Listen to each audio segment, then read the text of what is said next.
کہ ہلاک ہو جائے وہ شخص جو ماں باپ کو دونوں کو یا دونوں میں سے کسی ایک کو بڑھاپے کی حالت میں پائے اور ان کی خدمت کر کے جنت نہ کما سکے۔ جامعہ ترمذی میں اور سنن ابن ماجہ میں حدیث ہے کہ تیرا باپ جنت کا دروازہ ہے، اب یہ تیری مرضی ہے تو اس کی حفاظت کرنا چاہتا ہے یا نہیں کرنا چاہتا۔ اب یہ ہمیں ویسے آکورڈ لگ رہا ہوتا ہے کہ ماں باپ کو کون جھڑکتا ہوگا، لیکن یہ ٹی وی پہ آپ دیکھ لیں کس طریقے سے خبریں آتی ہیں، ویڈیوز بنی ہوئی ہیں، مار رہے ہیں ماں باپ کو، گھر سے نکال دیتے ہیں، اولڈ ایج ہاؤسز میں رکھوا دیتے ہیں۔ ایک چیز پانچوں مقامات پہ کامن ہے کہ توحید کے بعد سب سے پہلے اللہ تعالیٰ نے ماں باپ کے ساتھ حسن سلوک کا ذکر کیا۔ اسی آیت کے اندر اب اس سے اگلی کمانڈ آ رہی ہے، اعوذ باللہ من الشیطان الرجیم، بسم اللہ الرحمن الرحیم، وَقَضَى رَبُّكَ أَلَّا تَعْبُدُوا إِلَّا إِيَّهُ، اور تمہارے رب نے یہ بات طے کر دی تھی کہ مت پوجنا کسی کو سوائے اس کے۔ یہ پہلی کمانڈ۔ اسی کے ساتھ دوسری کمانڈ، وَبِالْوَالِدَيْنِ إِحْسَانًا، اور اپنے ماں باپ کے ساتھ احسان کی روش اختیار کرنا۔ قرآن حکیم میں 5 مقامات ایسے ہیں جن میں توحید کے فوراً بعد ماں باپ کے ساتھ حسن سلوک کرنے کا حکم آیا ہے۔ یہ کوئی معمولی بات نہیں ہے، 5 مقامات پہ توحید کے فوراً بعد، سورۃ البقرہ میں، سورۃ الانعام کے اندر، سورۃ النساء کے اندر، سورہ لقمان کے اندر، اور یہ سورہ بنی اسرائیل۔ یہ 5 مقامات ہیں کہ ماں باپ کے ساتھ حسن سلوک کرنا۔ پورے قرآن میں ماں باپ کے حقوق کا بیان جتنا ہوا ان سب کو ایک پلڑے میں رکھیں، اور سورہ بنی اسرائیل میں یہ جو مسلسل 3 آیات ہیں یہ اس سب پر بھاری، اس میں کافی تفصیل کے ساتھ ذکر ہوا ہے۔ انشاءاللہ ہم اس کے ترجمے کو بھی کور کریں گے، اس پہ ٹائم بھی زیادہ لگائیں گے، اس سے ریلیٹڈ احادیث کو بھی انشاءاللہ تعالی میں ڈسکس کروں گا۔ ایک چیز اس میں یہاں پہ سکپ ہے جو کہ باقی جگہوں پر آئی، خصوصاً سورہ لقمان کے اندر، کہ اگر ماں باپ تجھے حکم دیں کہ تو میرے خلاف چلے یا شرک کرے پھر تم نے ان کا کہنا نہیں ماننا، لیکن ساتھ ہی فرمایا دنیا میں معروف طریقے سے ان کے ساتھ چلنا ہے۔ معروف طریقہ یہ ہے کہ ان کے کھانے پینے کا خیال رکھنا، ان کے رہائش کے پوائنٹ آف ویو سے جو مسائل ہیں انہیں ایڈریس کرنا، بیمار ہو جائیں تو ان کی دیکھ بھال کرنا، یہ دنیا میں معروف طریقے سے چلنا ہے۔ حتیٰ کہ بخاری مسلم میں حدیث ہے، اسماء بنت ابی بکر جو حضرت ابو بکر کی بیٹی ہیں بڑی، ان کی والدہ مشرکہ تھی اور وہ ملنے کے لیے آیا کرتی تھی۔ انہوں نے رسول اللہ صلی اللہ علیہ وآلہ وسلم سے پوچھا کہ میری ماں مشرکہ ہے، کیا میں اس کے ساتھ حسن سلوک کروں؟ تو آپ نے فرمایا دنیا میں معروف طریقے کے ساتھ اس کے ساتھ حسن سلوک کرنا ہے۔ لیکن بس اوقات اس حسن سلوک میں ایگزیجریشن آ جاتی ہے۔ اکثر جذباتی قسم کی آپ کو تقریریں سننے میں ملیں گی کہ جی ماں باپ کے کہنے پہ تو بیوی کو بھی طلاق دے دینی چاہیے۔ اگر ماں باپ کے کہنے کے اوپر بیوی کو طلاق دینی ہے تو پھر تو شادی کرنے کی ضرورت ہی نہیں۔ اس کی وجہ ہے کہ یہ ہو ہی نہیں سکتا کہ شادی کے بعد ساس کا اور بہو کا کنفلکٹ نہ آئے، پھر تو ہر گھر میں طلاق عام ہونی چاہیے۔ پھر تو قرآن و سنت میں یہ تعلیمات ہونی چاہیے کہ شادی کرو اور پہلے ہی ہفتے طلاق دے دو، لیکن قرآن و سنت میں تو بالکل اس کے اپوزٹ باتیں ملتی ہیں۔ اس کا مطلب یہ ہے کہ یہ چند ایک جعلی روایتوں سے بعض لوگوں نے جو مسائل اخذ کیے یا اکا دکا جو صحیح روایتیں بھی ہیں وہ روایتیں بھی وحی کی تائید کے ساتھ ہیں۔ جس طرح عبداللہ ابن عمر کے بارے میں آتا ہے کہ ان کی بیوی کے ساتھ حضرت عمر کا کنفلکٹ تھا اور انہوں نے کہا اسے طلاق دے دو، انہوں نے نہیں دی، نبی اسلام کے پاس آئے تو نبی اسلام نے کہا کہ ٹھیک ہے تم طلاق دے دو۔ اب نبی صلی اللہ علیہ وآلہ وسلم کو تو وحی کی تائید حاصل ہے، وہ اگر کسی سے فرما رہے ہیں تو وہ صرف زبانی کلامی نہیں کہہ رہے، اس چیز کو نبی اسلام نے کہیں مشروع نہیں فرمایا، ورنہ حدیثیں یوں ہوتی کہ جب ماں باپ تمہیں طلاق دینے کا کہیں تو فوراً اپنی بیوی کو طلاق دے دو، تو پھر سب سے پہلے تو سارے صحابہ کرام بغیر بیویوں کے بیٹھے ہوتے ہیں، کیونکہ یہ کنفلکٹ تو شروع سے چل رہا ہے اور جوائنٹ فیملی سسٹم میں یہ نیچرل ہے۔ اس کے الٹ ضرور ملتا ہے، قرآن میں بیوی کے ساتھ، بچوں کے ساتھ، ماں باپ کے ساتھ حسن سلوک کا ذکر ہے، طلاق کو آخری درجے تک اوائڈ کرنے کا ذکر موجود ہے، اور احادیث میں تو جس طریقے سے کھول کھول کر نبی علیہ السلام نے بیان فرمایا اس کی بات تو گنجائش نہیں رہتی۔ بخاری مسلم میں حدیث ہے، عورت مرد کی ٹیڑھی پسلی سے پیدا ہوئی ہے، اسے سیدھا کرنے کی کوشش نہ کرو ورنہ اسے توڑ بیٹھو گے، اور اسے طلاق دینا اسے توڑنا ہے۔ اس کا مطلب ہے نبی علیہ السلام نے کہا کہ نہیں توڑنا اسے، اس میں الفاظ ہیں اس سے نفع حاصل کرو، اسے سیدھا کرنے کی کوشش نہ کرو، یعنی توڑنے کی کوشش نہ کرو، یعنی کہ طلاق دینے کی کوشش نہ کرو۔ یہ حدیث بخاری میں بھی ہے، مسلم میں بھی ہے۔ مسلم شریف میں تو اتنی حیران کن حدیث ہے، نبی علیہ السلام نے فرمایا شیطان کا تخت پانیوں پہ لگا ہوا ہے، شام کے وقت سارے چیلے آ کے اسے رپورٹ کرتے ہیں آج ہم نے فلاں شخص سے فلاں گناہ کروایا، فلاں شخص سے فلاں گناہ کروایا۔ شیطان خوش نہیں ہوتا، بڑا بڑا گناہ وہ گنواتے ہیں، بدکاری کا، چوری کا۔ ایک چیلا آ کے کہتا ہے آج میں نے میاں بیوی کے درمیان جدائی کروا دی ہے، شیطان اسے گلے لگا لیتا ہے کہ اصل کام تو نے کیا۔ اس حدیث کی روشنی میں کیا یہ بات فٹ ان بیٹھتی ہے کہ ماں باپ کے کہنے پہ بیوی کو طلاق دے دی جائے؟ اسلام تو کہتا ہے جینوئن ریزن بھی ہو تب بھی آپ نے طلاق کو اوائڈ کرنا ہے۔ قرآن میں آیا کہ اگر عورت بے حیائی کرے تو سب سے پہلے اسے بستر سے الگ کرو، اس سے بڑی تو کوئی بات نہیں ہو سکتی، سورۃ النساء میں۔ پھر بھی صحیح روش اختیار نہ کرے تو اسے مارو، وہ بھی وحشیوں کی طرح نہیں مارنا، صرف چھوٹے بچوں کو جس طرح ڈانٹ ڈپٹ کی جاتی ہے اس میں بھی چہرے پہ مارنے سے منع کیا، ہڈی پسلی توڑنے سے منع کیا، ایک سازش کے طور پہ۔ اس سے بڑی کیا چیز ہو سکتی تھی؟ نبی علیہ السلام نے منع فرمایا۔ صحیح مسلم میں حدیث ہے کوئی بھی مؤمن اپنی مؤمنہ بیوی سے بغض نہ رکھے۔ صحیح مسلم میں ایک اور حدیث ہے دنیا برتنے کی جگہ ہے اور سب سے بہترین اگر کوئی متاع ہے دنیا کا تو نیک بیوی ہے۔ بخاری اور مسلم دونوں میں حدیث ہے میں اپنے بعد تمہارے لیے سب سے بڑی آزمائش تمہاری عورتیں چھوڑ کر جا رہا ہوں، یعنی ان کے ساتھ حسن سلوک کرنا ہے، یہ تمہاری ذمہ داری ہے۔ یہاں پر ہمارے پنجاب کے معاشرے میں بوڑھے لوگ جن کے ساتھ نوجوانوں کی دوستیاں ہوتی ہیں وہ انہیں شادی سے پہلے پٹی پڑھا دیتے ہیں کہ اپنی بیویوں کو دبا کے رکھنا ہے، کیونکہ انہوں نے یہی کچھ کیا ہوتا ہے، اور اینڈ رزلٹ آپ لوگوں کے سامنے پوری زندگی میاں بیوی لڑتے رہتے ہیں۔ یعنی آپ پرانے جو بوڑھے بابے ہیں نا ان کو دیکھیں نا تو سکون سے نہیں گھر میں رہتے۔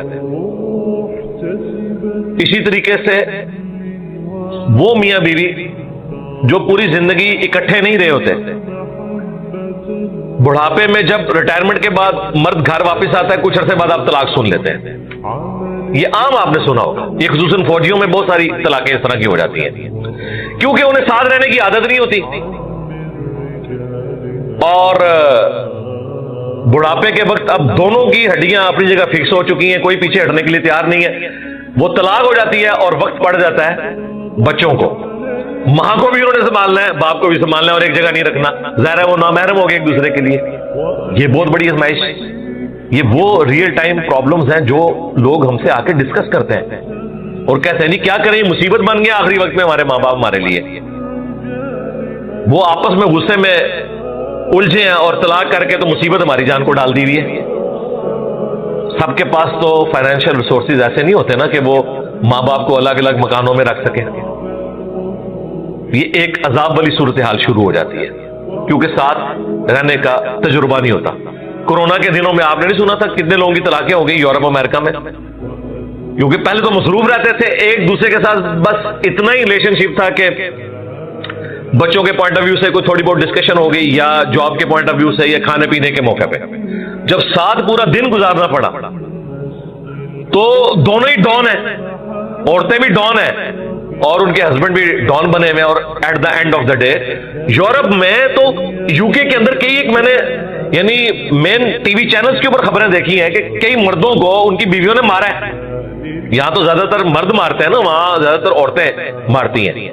اور وہ کورونا کے دنوں میں جب لاک ڈاؤن چل رہا تھا، شکر ہے وہ لاک ڈاؤن ختم ہوا اور بعد میں زندگی نارملائز ہوئی. اسی طریقے سے بخاری شریف سے ایک حدیث پیش کی جاتی ہے کہ حضرت ابراہیم علیہ السلام جب حضرت اسماعیل علیہ السلام کی غیر موجودگی میں ان کے گھر آئے ملنے کے لیے، تو ان کی بیوی کے ساتھ انٹریکشن ہوا، یعنی اپنی بہو کے ساتھ. واپسی پہ جاتے ہوئے انہوں نے کہا کہ جب اسماعیل آئے تو اسے میری طرف سے پیغام دینا ہے کہ اپنے گھر کی چوکھٹ بدل لے. تو جب حضرت اسماعیل علیہ السلام واپس آئے، ان کو میسج دیا ان کی بیوی نے، تو انہوں نے طلاق دے دی اپنی بیوی کو، یعنی وہ کوڈ ورڈز میں بات کی تھی. بھائی حضرت ابراہیم علیہ السلام خلیل اللہ ہے، انہوں نے کوئی اندازہ نہیں لگایا تھا، ان کے پاس غیبی خبر تھی. غیبی خبر کے بغیر اٹکل پچو چلانا یہ نبی کی تو شان ہی نہیں ہے. اس طرح کے واقعات سے یہ پریسیڈنٹ سیٹ کرنا کہ آپ لوگوں کو یہ ترغیب دلائیں کہ ٹھیک ہے جی ماں باپ اگر خوش نہیں ہے تو بیوی کو طلاق دے دو، اس کو سمجھنے کے لیے بڑی آسان بات ہے. جو یہ مشورہ دیتا ہے نا، اسے کہا جائے کہ اگر تیری بیٹی کو تیرا داماد اپنے ماں باپ کے کہنے پہ طلاق دے تو وہ کانوں کو ہاتھ لگائے گا، کہے گا نہیں ظلم ہے. تو جس کے لیے تم کوشش کر رہے ہو وہ بھی تو کسی کی بیٹی ہے. دنیا میں آپ نے ایشوز کو ریزالو کرنا ہے نا، اپنے آپ کو اس کی جگہ پہ رکھ کے دیکھیں، پھر آپ کو بڑی آسانی سے سمجھ آ جائے گی کہ اس وقت یہ بندہ زیادتی کر رہا ہے یا واقعی یہ بیچارہ مظلوم ہے، اسے بات سمجھ نہیں آ رہی. ہو سکتا ہے میں بھی اس کی جگہ پہ ہوں تو یہی صورتحال ہو. لیکن یہ بہت کم لوگ ہیں جو یہ امیجنیشن میں بھی تصور کرنے کے لیے تیار ہوتے ہیں. جس طرح کا آئیڈیل داماد ساس سسر چاہ رہے ہوتے ہیں نا، اس طرح کا آئیڈیل وہ اپنے بیٹے کو نہیں بننے دیتے اپنی بہو کے لیے. جو خوبیاں اپنی بہو کے لیے وہ چاہ رہے ہوتے ہیں نا کہ وہ یہ بھی کرے یہ بھی کرے یہ بھی کرے، اپنی بیٹی کے لیے کبھی نہیں چاہتے کہ وہ بھی اپنے ساس سسر کے ساتھ یہ بھی کرے یہ بھی کرے یہ بھی کرے.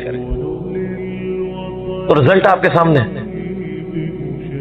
تو حسن سلوک اپنی جگہ، لیکن یہ اس قسم کی چیزوں کو بیچ میں داخل کر کے اسے حسن سلوک کا نام دینا یہ بالکل غلط بات ہے. اسلام میں قطعاً یہ چیز نہیں ہے کہ آپ میاں بیوی کے رشتے کو اکھاڑ کے پرے پھینکیں، بلکہ اسلام میں تو ساس سسر کا پریکٹیکلی جو رشتہ ہے وہ آپ کو کوئی ایگزامپل ملتی ہی نہیں ہے نبی علیہ السلام کے مبارک دور میں، صحابہ کرام کے دور میں. کیوں؟ وہاں ضروریات کم تھی. جیسے ہی شادی ہوتی تھی ایک خیمہ الگ سے لگ جاتا تھا نئی فیملی کا، وہ الگ ہو جاتے تھے، یوں لڑائی جھگڑے بھی کم ہوتے تھے. حسن سلوک اپنی جگہ جاری ہے، وہ ذہن میں رکھیے گا. وہ بیٹے کی ذمہ داری ہے، اس نے اپنے ماں باپ کے ساتھ حسن سلوک کرنا ہے. بیمار ہو جائیں گے ان کی خدمت کرے گا، ان کے کھانے پینے کا رہائش کا بندوبست کرے گا، یہ اس نے کرنا ہے. وہ اس کی اپنی ذمہ داری اپنی جگہ موجود ہے.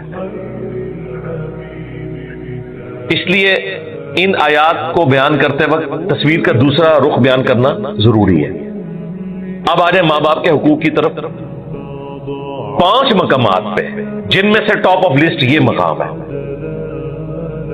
ایک چیز اس میں مینشن نہیں ہوئی تھی، سورہ لقمان میں آئی تھی کہ شرک کا کہیں تو پھر ان کا کہنا نہیں ماننا.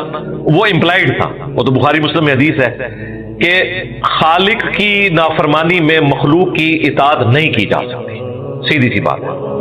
لیکن پھر بھی انصاف کا تقاضا تھا، میں یہاں پہ کراس ریفرنس دیتا. باقی جتنی تفصیل کے ساتھ یہاں ماں باپ کے ساتھ حسن سلوک کا ذکر ہے، اتنی تفصیل نہ سورہ البقرہ میں آئی، نہ سورۃ النساء میں، نہ سورۃ الانعام میں، نہ سورہ لقمان میں، جو یہ 5ویں مقام میں آئی.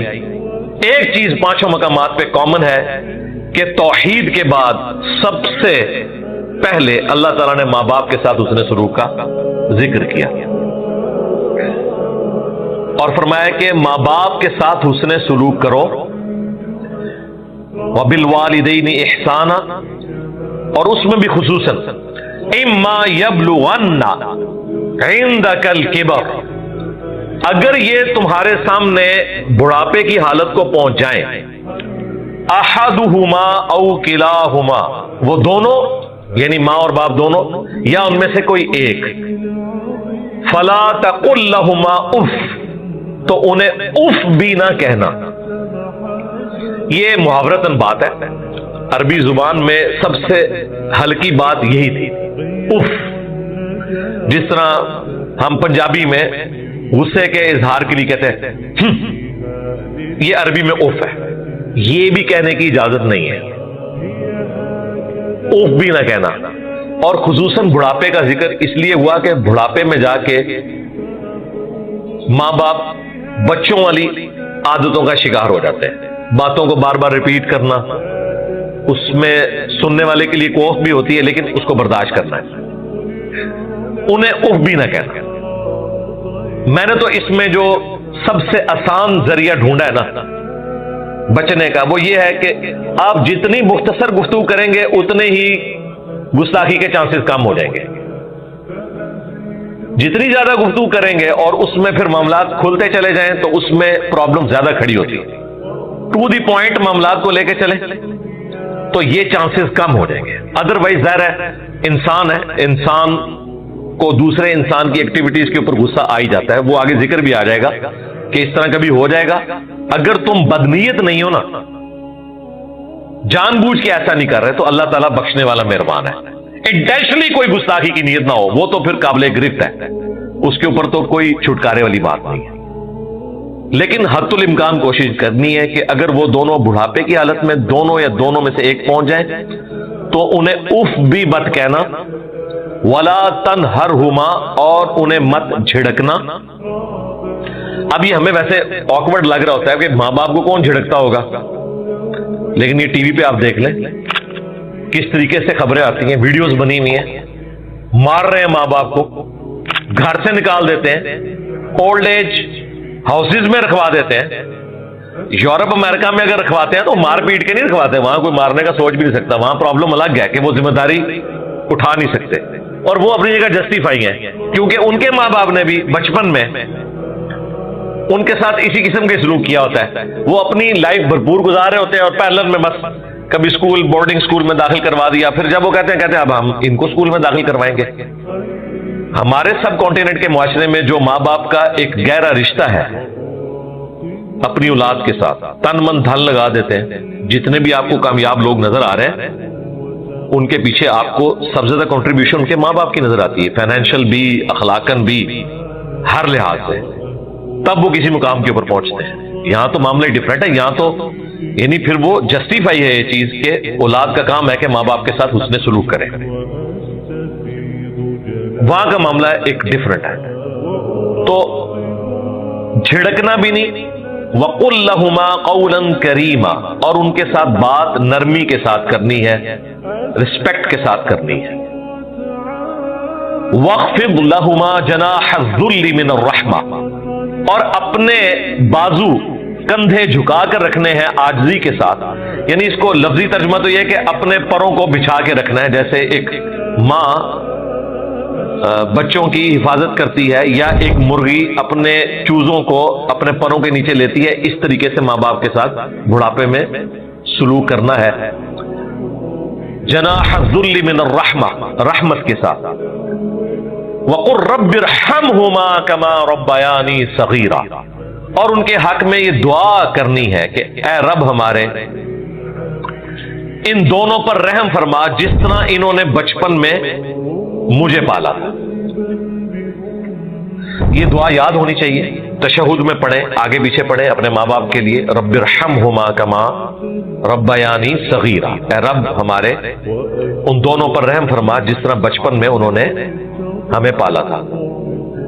اس کو اگر جمع کے صیغے سے پڑھیں مزید، رب ارحمہم کما ربیانی صغیرا، اے رب ہمارے ان تمام پر رحم فرما.